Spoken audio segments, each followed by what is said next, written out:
Welcome to this episode of the Founder's Mind Tangent. Listen in as Mac digs into the real challenges of raising money as an underestimated founder and the importance of breaking through bias and how developing inclusive investment strategies is crucial in the startup world.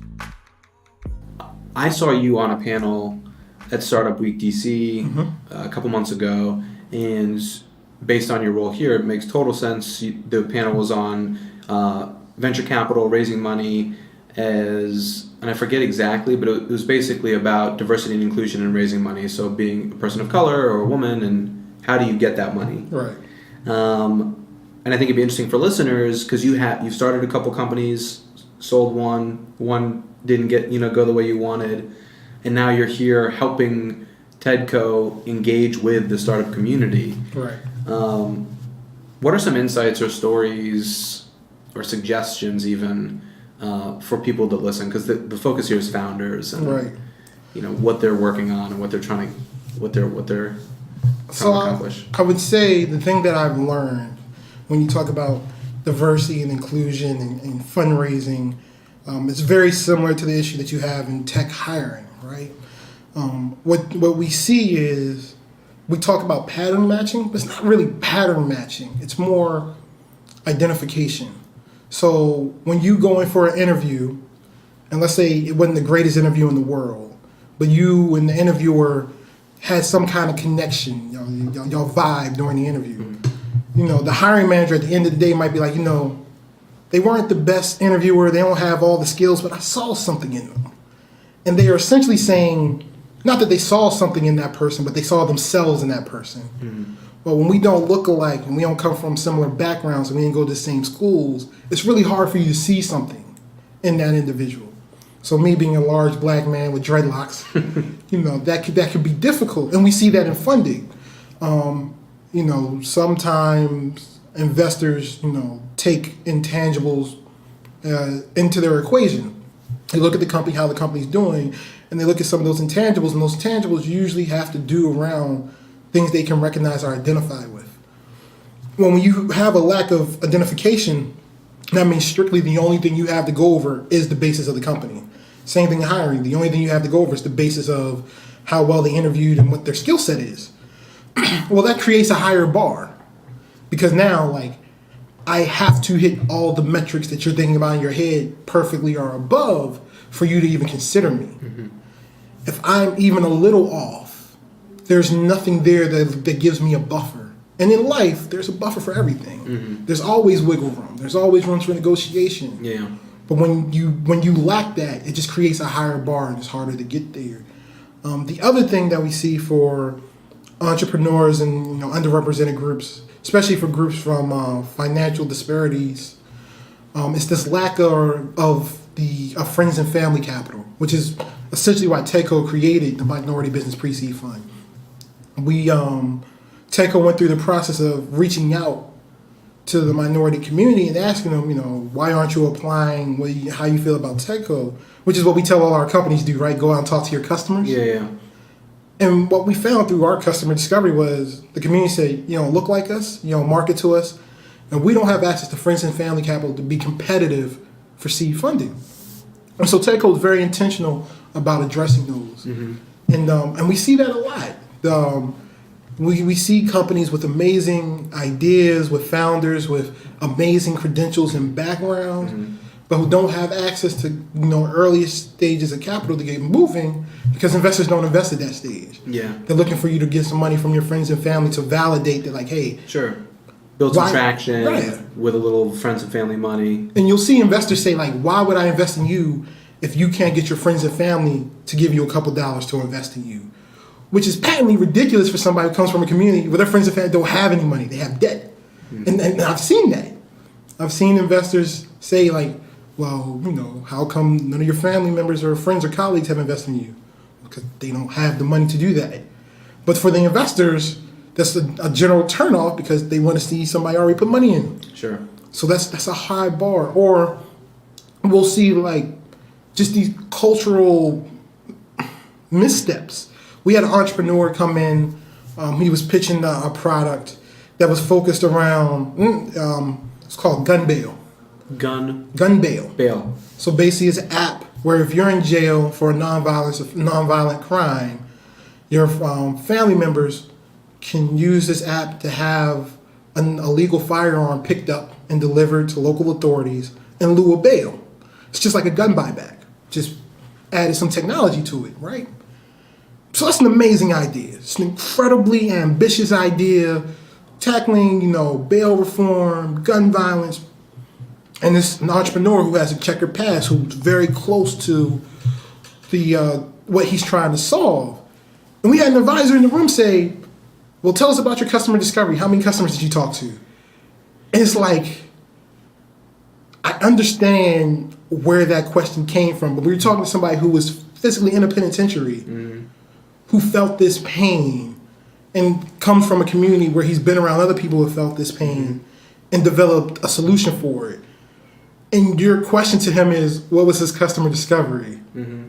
Because you can't understand what the need or use of his product is for. There's another entrepreneur who's actually a very successful entrepreneur. It's a company called Pigeonly.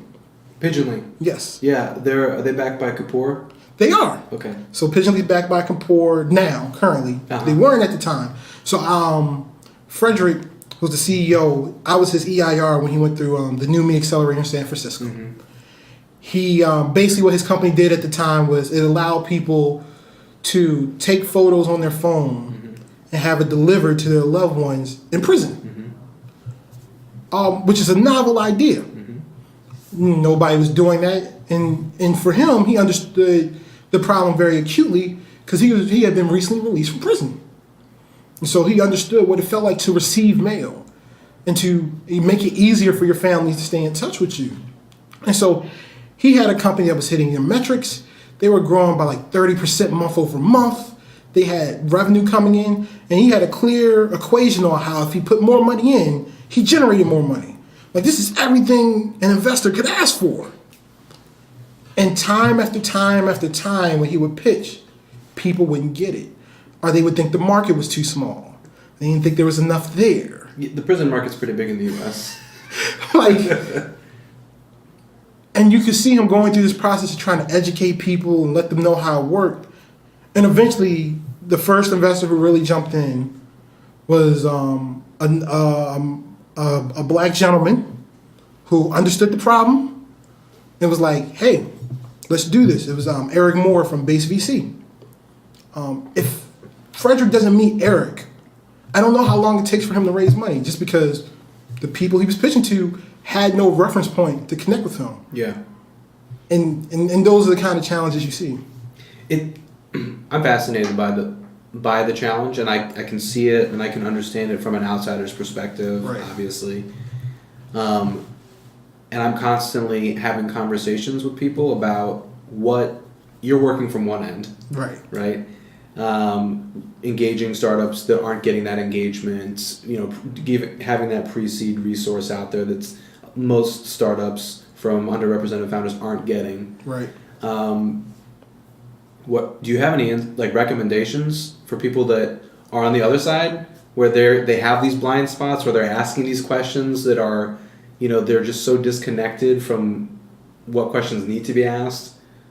Like you said earlier, the friends and family piece is like, well, my friends and family don't have money, so that should be something that kind of just say, well, we're going to skip that because it just doesn't apply, that question.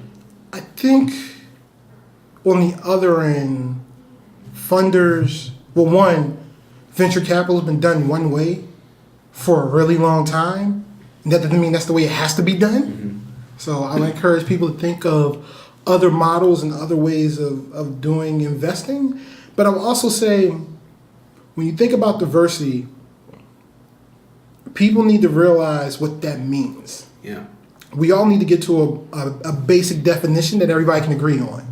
And what that definition should mean everybody. Diversity isn't about black people, Latinos, women, LGBTQ, disabled. No, it means everybody.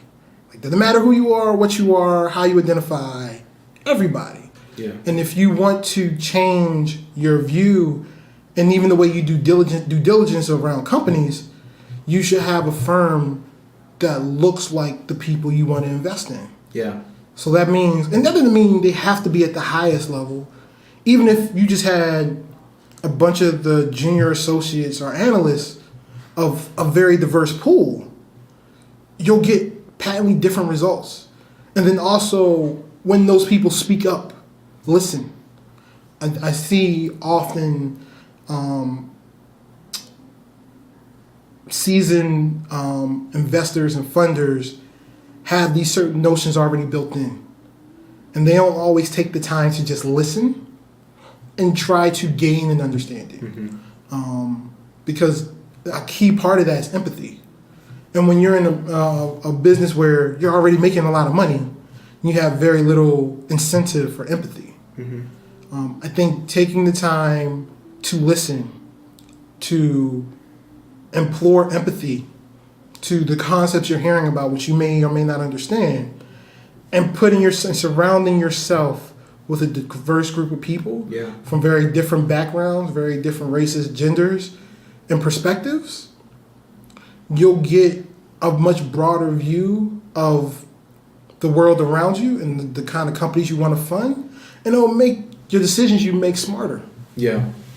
The more balanced you are in the decision and in the sort of the input that you get, the better the decisions become. Absolutely. So I'm in total agreement. I'm always just curious. I just saw a report a couple weeks ago, maybe it was a couple weeks ago, but it was like 98% of VC money went to male startups or male founders in 2016, and like 2.19% went to women. And it's like, it doesn't make any sense. No. For me personally. Especially because, and I have my own opinion about men in general, but like, we don't always make the best decisions. Oftentimes we don't. Just look at the news. Yeah. So, I mean, it's interesting, right? So the way we set up the pre-seed fund is it's an online application process, right? It's 30 questions. And the way the questions are structured, it was set up so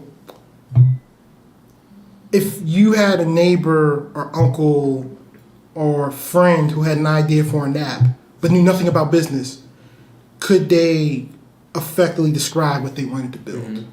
So taking out all the business jargon, all the startup jargon. That's how you design the question. That's how we design these questions to make it as simple as possible. Yeah. So that anybody who has an idea should be able to articulate on some level what their idea is. And then, we go through this review process, it's a 3-step review process. And what we found is we've made 6 investments to date, which is ridiculous considering in our first 2 rounds, we averaged 120 applications. So out of 240 plus applications, we invested in 6 because that's just the money we have. Yeah, ridiculously low. Okay. Well, considering, 6% of 240, we're barely hitting 1% of the applicants. Yeah. But there's a need there, there's a hunger there, there's a want there. But out of the 6 we've invested in, 5 of them have been African American women-led companies. These women come to the table with these amazing ideas and these amazing acclimates and these amazing careers and experience. I have to believe that this isn't, special to Maryland. Yeah. Or even to the African American community. Yeah. So it's just like, where are all these disconnects coming from? Yeah. It's just really interesting to me. Yeah. I saw Tim Ferriss and Steve Case last night down at 6th and I, and I'd never listened or looked up Steve Case besides the fact that he's the founder of AOL. And he was saying things that I so much appreciated about he knows the industry, he knows the stats. He reiterated these stats about 90%, over 90% of funding went to male founders. He was talking about 75% of funding has gone to three states. 3 states? Only 3 states? Yeah, 50% of that in California. So then it's even it gets even more granular after that. But I think I'm excited about what you're doing and the work that TEDCO's doing with this program, and there are other great programs out there. Right. I know Sybil Edwards at Black Female Founders is doing really amazing work as well. Arlen at Backstage Capital, there are all these people that are driving this train forward. Right. And it's an exciting time for me. I'm an observer. and I'm trying to see where I can support and plug in. Mm-hmm. Thank you for listening to this episode of The Founder's Mind. On the next full episode, I have Sean Morrison, founder and CEO of Collective Mobile, a mobile development agency. Be sure to listen to Sean's episode to learn why she is the ultimate multi-hyphenate. To make sure you don't miss any awesome insights, nuggets of wisdom, and tangents from guests of The Founder's Mind, be sure to subscribe on iTunes, Stitcher, or Google Play, and follow along on social at The Founder's Mind. To learn more about past or future guests and listen to other episodes, you can visit thefoundersmind.com. I look forward to sharing future episodes with you all, and don't forget, sharing is caring and greatly appreciated. Until next time, take care.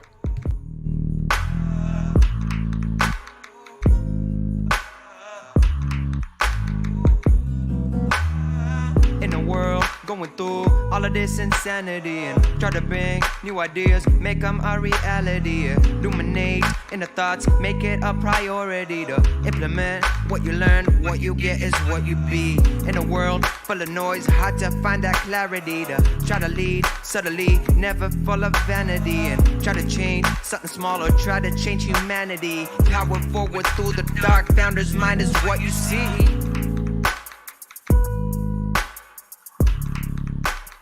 Founder's mind is what you see.